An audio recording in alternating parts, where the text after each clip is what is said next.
Welcome back. Pakistan's Prime Minister Imran Khan says the Kashmir issue has reached a point of no return. Speaking in Parliament, Khan said he exposed India's true face to the world during his visit to the United Nations last year.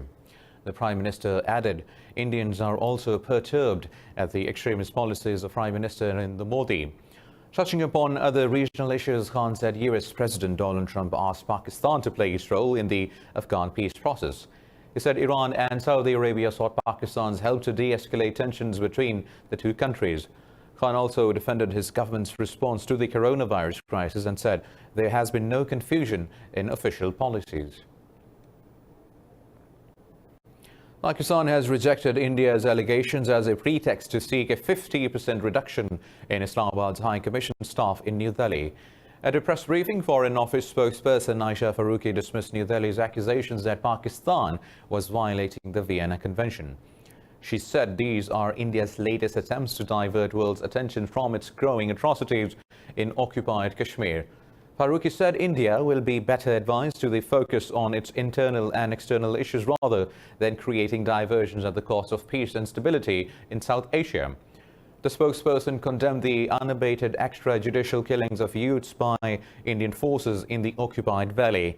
She said the Organization of Islamic Countries has rejected India's attempt to change the demography of occupied Kashmir. Now, Indian troops have martyred 2 more Kashmiris, raising the toll to 40 this month so far. The civilians were martyred during a cordon and search operation in the Sopore district. Police said the operation is underway in the area. Meanwhile, in another operation, the Indian troops arrested half a dozen youths in different areas of the Budgam district. Indian atrocities in the occupied territories have sharply increased despite the COVID-19 outbreak. The occupied valley has been under New Delhi's crushing curfew and communications blackout for the past 326 days. China has asked India to strictly observe and implement the consensus reached with Beijing during talks earlier this week. Foreign Ministry spokesperson Zhao Lijian said India should work with China and take real actions to restore peace and stability in the border areas. At a media briefing, Zhao said the incident in the Galwan Valley in the western section of the China-India boundary has received much attention. He said the Indian border troops crossed the line of actual control first and started provocations. Zhao said the Chinese and Indian foreign ministers agreed to cool down the situation on the ground as possible. He said that both sides also agreed to strictly abide by bilateral agreements reached so far. The death toll from the coronavirus worldwide has exceeded 483,000, while infections are over 9.4 million.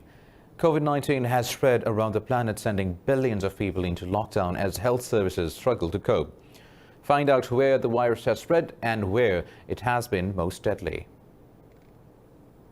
It has been nearly 7 months since the first coronavirus case was reported, but the world is still struggling to curb the outbreak. Be it South Asia, Europe, Africa, or Americas, the crisis continues to loom large.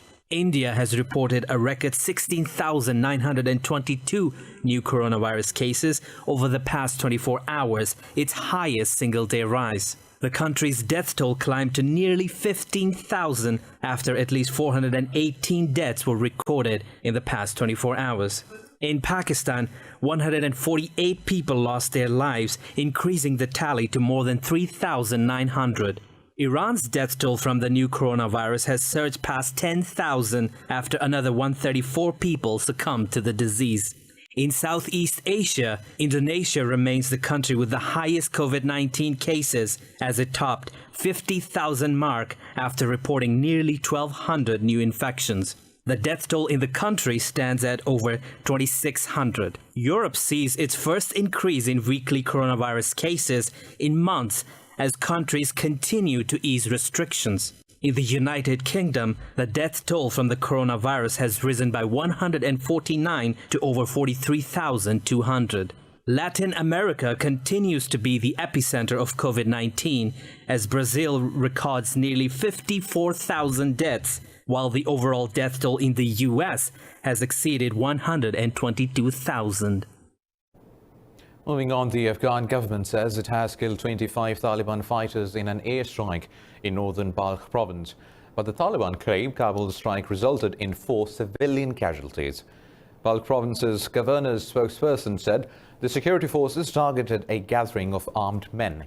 He emphasized there were no reports of civilian casualties. However, a Taliban spokesman said 2 children and a woman were among those killed in the strike on Khas Blakh district. He said the civilian houses were completely destroyed in the government's raid. Now, the Taliban have denied responsibility for abducting a leader of the Sikh community from Paktia province. In an interview, Taliban spokesman Suhail Shaheen pledged to punish the kidnappers of Nidan Singh. The statement from the group came 3 days after Singh was kidnapped in Chamkani district of Paktia. Shaheen said the Taliban's goal is to put an end to foreign occupation. He said the group will find Singh's kidnappers and send them to their court as per the laws. Earlier, the relatives of Singh said they received abductors' calls from Afghanistan claiming they were part of the Taliban. Palestinian group Hamas has warned that Israel's planned annexation of parts of the occupied West Bank will be a declaration of war. In a televised address, Hamas's military wing said such a move will lead to a conflict with the Palestinians. The UN has raised alarm bells in recent weeks over Tel Aviv's intentions, warning it could do irrevocable damage to Israeli-Palestinian relations. Speaking in Jerusalem, the UN's Middle East envoy, Nikolay Mladenov, said annexation may also fuel extremism. He said if Palestinians feel that there is no prospect of a peaceful resolution to the conflict, it will only create opportunities for radicals. Earlier, nearly 200 U.S. Democratic House members penned an open letter to Israel warning against Prime Minister Benjamin Netanyahu's annexation plans. Israel's proposed annexation move has been widely opposed by the regional powers. The U.S. has formally asked the UN Security Council to extend an arms embargo on Iran beyond October.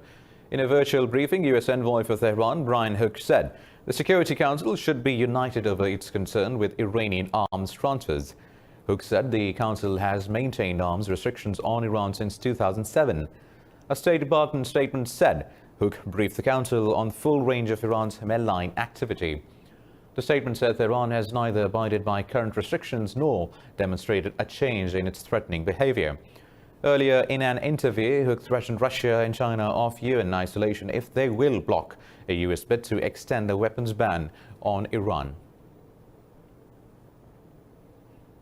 Meanwhile, Tehran says Iran and Venezuela will not back down from countering unlawful American sanctions. In a tweet, Iran's Foreign Ministry spokesman Abbas Mousavi said U.S. desperate moves against Iranian signals failure of Washington's pressure. Venezuela's Defense Minister Vladimir Padrino said the U.S. Navy operation near its coast is an act of provocation which will get a thumping response. While in a statement, the U.S. Southern Command spokesperson Colonel Amanda said Navy's operations were intended to pressure maritime navigation. Meanwhile, Venezuelan President Nicolas Maduro has offered a referendum to authenticate his popularity and rule. In 2022, on January 10th, the time period opens for those who want to collect signatures to call for a recall referendum against President Maduro. They will be free to go out to the streets and request signatures from the people. And if the people collect enough signatures for a recall referendum, like the Constitution demands, will go to a recall referendum to be measured at the ballot boxes, and it will be the people who decide. Moving on, the Saudiled Coalition has deployed war monitors to oversee a ceasefire between government forces and the southern separatists in Yemen. The monitors arrived in the southern Abyan province, where fighting has taken place between the two parties. Earlier this week, the coalition announced a ceasefire and said talks will take place soon in Riyadh. Coalition spokesman Colonel Turki al-Maliki said they will urgently work to bring back political and military committees to help make the Riyadh agreement last. Tensions had risen recently between the Yemeni government and the Southern Transitional Council on the island of Socotra. Turkey has criticized France's remarks on Ankara's support for the internationally recognized government in Libya. In an interview, Foreign Minister Mevlut Cavusoglu said France wants to divide Libya in an attempt to go back to old colonial times. On Wednesday, French President Emmanuel Macron launched a furious verbal attack on Turkey's conduct in war-ravaged Libya. He accused Ankara of playing a dangerous game that can no longer be tolerated. The oil-rich country is split between rival administrations in the east and west. Turkey backs the UN-recognized government, while France supports the renegade military commander Khalifa Haftar. Ties between the two NATO allies, France and Turkey, have soared in the recent weeks. Turkey says it has killed 5 militants of the Kurdistan Workers' Party in airstrikes during Operation Claw Tiger in northern Iraq. The National Defense Ministry said military operations backed by air power were carried out in the Haftanine region. The ministry said Turkey will continue to destroy weapons caches and shelters used by the terrorists. It said over 400 Kurdish militants have been killed in northern Iraq over the past 5 months. State media said PKK militants often use northern Iraq to plan cross-border terrorist attacks in Turkey. Turkey holds the PKK responsible for the deaths of some 40,000 people in a 30-year terror campaign.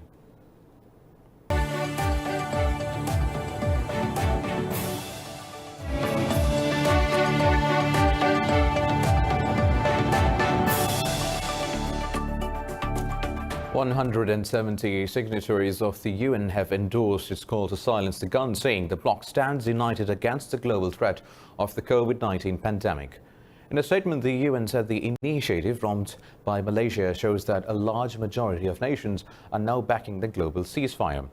The statement said Secretary-General Antonio Guterres made the call in March when the pandemic was just picking up speed. It said that every country must muster all the efforts to save lives and alleviate social and economic devastation on their people. The signatories underscored that diplomatic action and collective efforts are needed in the common fight against COVID-19. The vote on amendments to Russia's constitution has begun in all the 14 administrative regions of the country's far eastern federal district. The ballot on reforms will go on for 7 days and can clear the way for President Vladimir Putin to stay in the Kremlin until 2036 if re-elected. Russia's easternmost regions of Kamchatka and Chukotka were the first to begin the vote. Regional Election Commission said voting is underway in 816 polling stations in Yakutia region as well as in Buryatia, Transbaikal and also in Moscow. Authorities say they have taken all necessary safety precautions amid the pandemic. On March 11th, the Russian State Duma approved the final reading of the constitutional amendments bill proposed by Putin. The US and South Korea have asked North Korea to abide by 2018 agreement signed for peace on the Korean peninsula. South's Defense Minister Jeong Ki-yong-do and US Secretary of Defense Mark Esper said they will continue diplomacy to completely denuclearize Pyongyang. In a joint statement marking the 70th anniversary of the 1953 Korean War, both sides said they will continue a firm and combined defense posture. Secretary Esper affirmed Seoul the US's commitment to the defense of South Korea. The two leaders pledged to further strengthen their alliance to overcome present and future challenges. They asserted both countries will continue information sharing, high-level policy consultation, and combined military exercises. Now, US President Donald Trump says he will sign a defense cooperation agreement with Poland's President Andrzej Duda. This comes after Trump hosted Duda at the White House for the first time since the coronavirus pandemic led to a global shutdown. In a joint news conference, Trump said last year both countries signed 2 declarations to increase security collaborations. Duda also welcomed the new agreement, saying it's very important to European security and to Poland's security in particular. He said there is a possibility more US troops will be sent to Poland than agreed on previously.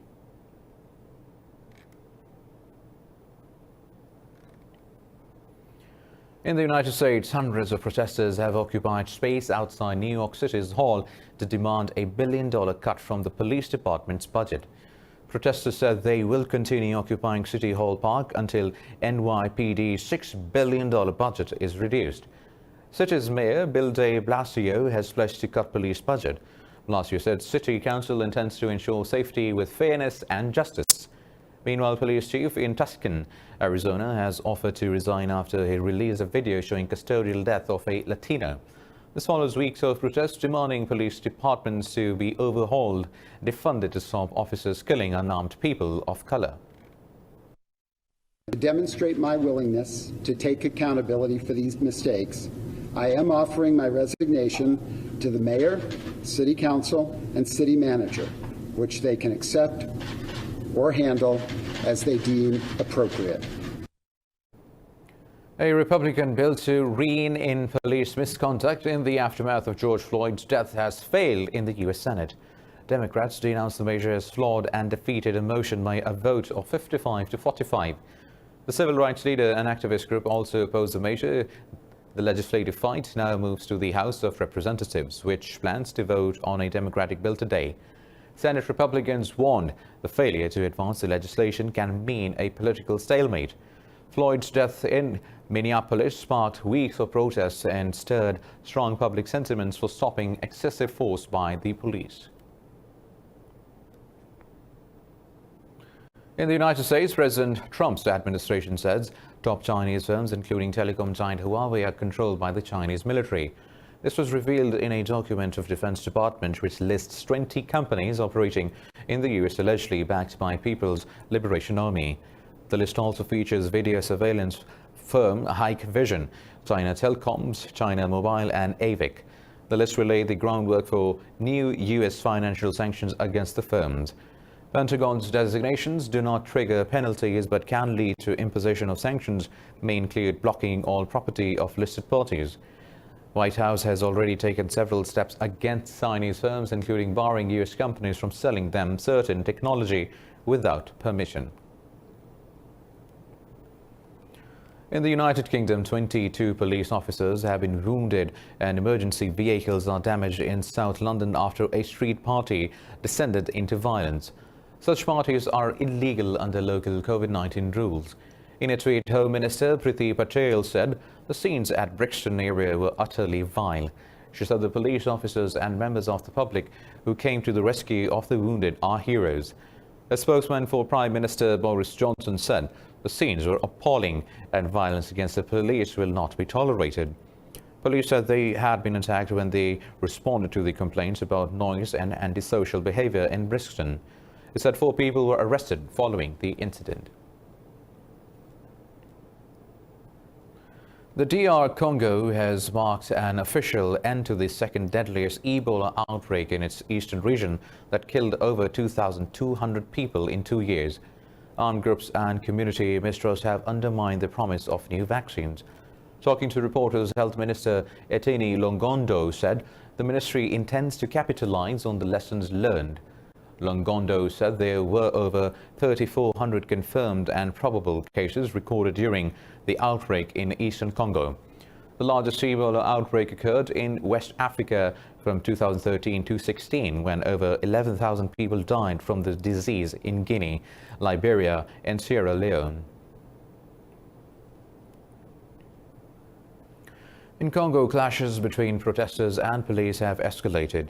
Police fired tear gas to break up violent protests outside Parliament over proposed changes in the judiciary. The change in laws will transfer responsibility for prosecutors from the tribunal to the Justice Ministry. The demonstrators, some armed with petrol bombs, blocked traffic outside Parliament in Kinshasa, creating barriers and burning tires. The protesters were mainly motorcycle taxi drivers and supporters of President Felix. Fight to the end to protect the independence of the judicial system. Etienne Tshisekedi, President Felix Tshisekedi's father and UDPS founder, told us to take responsibility, so we sent our members to the parliament to vote for us. Moving to India, where at least 33 people have been killed by lightning as heavy monsoon storms swept the northeastern states of Bihar and Uttar Pradesh. Local officials said several others are injured as high-speed winds and rains felled trees and electricity poles. They said the death toll from the storm was likely to increase as authorities are collecting details of damage from both states. An emergency official said the victims were mostly farmers or the homeless who were outdoors. Lightning strikes and storms are common in India during the monsoon season that stretches between June and September. The Weather Bureau has forecast more storms in India for the coming days. Indonesia has rescued nearly 100 Rohingya refugees stranded off in Aceh province in the country's northwest. In a news conference, Foreign Minister Retno said emergency aid was provided when authorities and fishermen found the stranded Rohingyas. She said refugees included 49 women and 30 children. Marsudi said Indonesia will cooperate with the other countries in the region to prevent Rohingyas from making dangerous trips. She stressed that the repatriation of Rohingya was the key to solve the problem.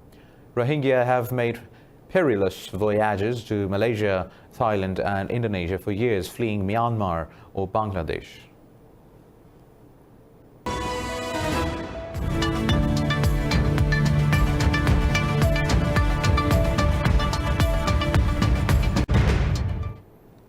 Pakistan's central bank has cut its main interest rate by 100 basis points to 7%, the fifth in the last 100 days since the start of the coronavirus pandemic.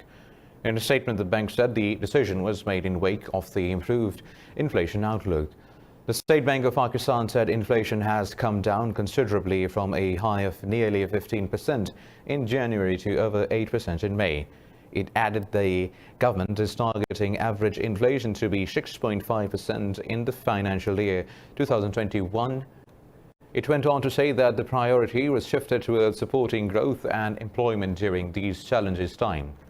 According to government estimates, Pakistan's economy will contract 0.4% in the current year ending on the 30th of June.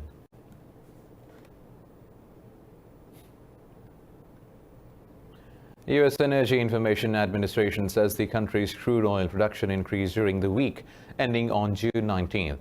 EIA's data show last week oil production increased by 500,000 barrels a day and averaged at 11 million barrels per day.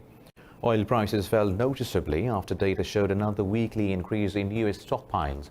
U.S. West Texas intermediate prices shed over $2 to settle lower than $38 a barrel on the New York Mercantile Exchange, while Brent crude oil price sank over $2 to close below $40 a barrel on the London's ICE Futures Exchange.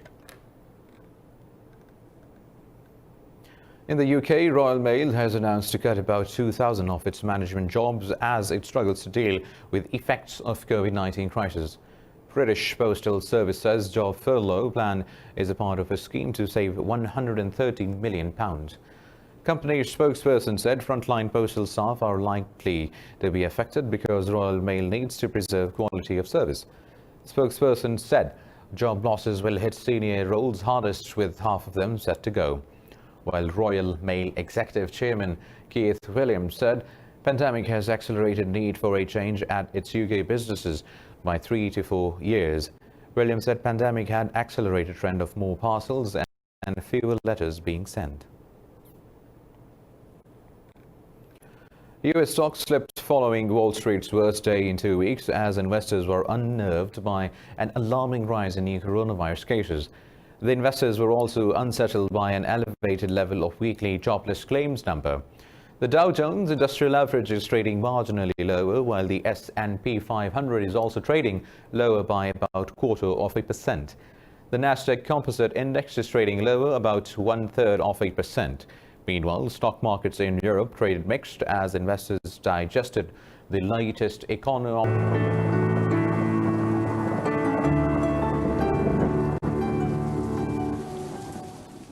Now let's have a look at the weather update.